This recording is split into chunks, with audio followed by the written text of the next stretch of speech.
സുപ്രഭാതം. ഇന്ന് വീണ്ടും നിങ്ങളോടൊപ്പം കുറച്ച് ചിന്തകൾ പങ്കുവയ്ക്കുവാൻ കഴിഞ്ഞതിൽ എനിക്ക് ഏറെ സന്തോഷമുണ്ട്. ഒരു ദിവസം ഒരു ആശുപത്രിയുടെ കാത്തിരിപ്പ് മുറിയിൽ ഇരിക്കുകയായിരുന്നു. അവിടെ പലതരത്തിലുള്ള ആളുകളെ കാണാമായിരുന്നു. വില കൂടിയ വസ്ത്രങ്ങൾ ധരിച്ചവർ, ഉയർന്ന പദവിയിലുള്ളവർ, സാധാരണ തൊഴിലാളികൾ, വൃദ്ധർ, കുട്ടികൾ. പുറത്തുനിന്ന് നോക്കുമ്പോൾ അവർക്കിടയിൽ ഒരുപാട് വ്യത്യാസങ്ങൾ ഉണ്ടായിരുന്നു. പക്ഷേ ഒരു ചെറിയ സംഭവം എൻ്റെ ശ്രദ്ധ പിടിച്ചുപറ്റി. ഒരു വയോധികൻ ഒറ്റയ്ക്ക് ഇരിക്കുകയായിരുന്നു. നടക്കാൻ ബുദ്ധിമുട്ട് തോന്നുന്നുണ്ടായിരുന്നു. അപ്പോൾ അവിടെ ഉണ്ടായിരുന്ന ഒരു യുവാവ് എഴുന്നേറ്റ് അദ്ദേഹത്തെ സഹായിച്ചു. വെള്ളം കൊണ്ടുപോയി കൊടുത്തു. സംസാരിച്ച് ആശ്വസിപ്പിച്ചു. അവർ തമ്മിൽ പരിചയക്കാരല്ല, ബന്ധുക്കളുമല്ല.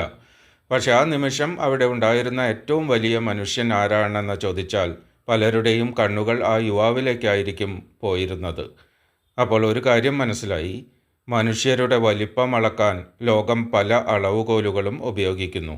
രൂപം, ഭാവം, സൗന്ദര്യം, സമ്പത്ത്, പദവി, പ്രശസ്തി. പക്ഷെ ജീവിതം ഉപയോഗിക്കുന്ന അളവുകോൽ മറ്റൊന്നാണ്, നമ്മുടെ ഹൃദയം. കാരണം രൂപം കാലത്തിനൊപ്പം മാറും, സൗന്ദര്യം മങ്ങും, സമ്പത്ത് വരാം പോകാം, പദവികൾ മാറാം. പക്ഷെ ഒരു നല്ല മനസ്സിൻ്റെ വില കാലം കുറയ്ക്കുന്നില്ല. ഒരു മനുഷ്യൻ എത്ര ഉയരത്തിൽ നിൽക്കുന്നു എന്നതല്ല പ്രധാനപ്പെട്ടത്, അയാൾ എത്ര പേരെ ഉയർത്തി നിൽക്കുന്നു എന്നതാണ്. എത്ര സമ്പത്ത് സ്വന്തമാക്കി എന്നതല്ല, എത്ര സ്നേഹം പങ്കുവച്ചു എന്നതാണ്. എത്ര ആളുകൾ അദ്ദേഹത്തെ ഭയപ്പെട്ടു എന്നതല്ല, എത്ര ആളുകൾ അദ്ദേഹത്തെ ഓർത്തപ്പോൾ സന്തോഷത്തോടെ പുഞ്ചിരിച്ചു എന്നതാണ്.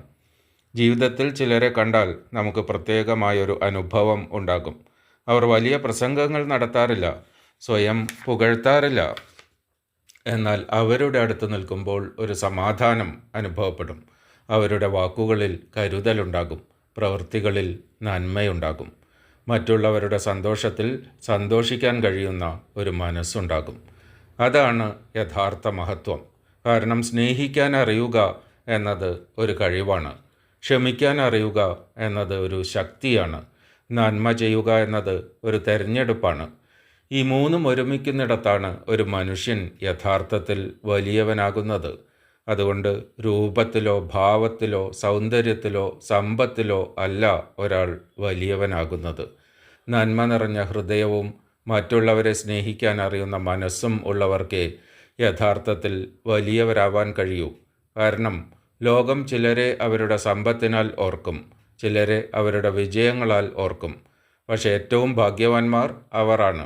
അവരെ ഓർക്കുമ്പോൾ ആളുകളുടെ മനസ്സിൽ ആദ്യം വരുന്നത് അവരുടെ നന്മയും സ്നേഹവുമാകുമ്പോൾ. ഇന്നത്തെ ദിവസം വെറുതെ കടന്നു പോകുന്ന മറ്റൊരു ദിവസമാകാതെ നിങ്ങളുടെ ജീവിതത്തിൽ ഒരു ചെറിയ മാറ്റമെങ്കിലും സൃഷ്ടിക്കുന്ന ദിവസം ആകട്ടെ. ഏറ്റവും ഫലപ്രദമായ ഒരു ദിനം നിങ്ങൾക്ക് ആശംസിക്കുന്നു. സുപ്രഭാതം. സന്തോഷത്തോടെ ഇരിക്കൂ, പ്രതീക്ഷയോടെ മുന്നോട്ട് പോകൂ. നാളെ വീണ്ടും ഒരു പുതിയ ചിന്തയുമായി മോർണിംഗ് മന്ത്രയിൽ കാണാം. നന്ദി.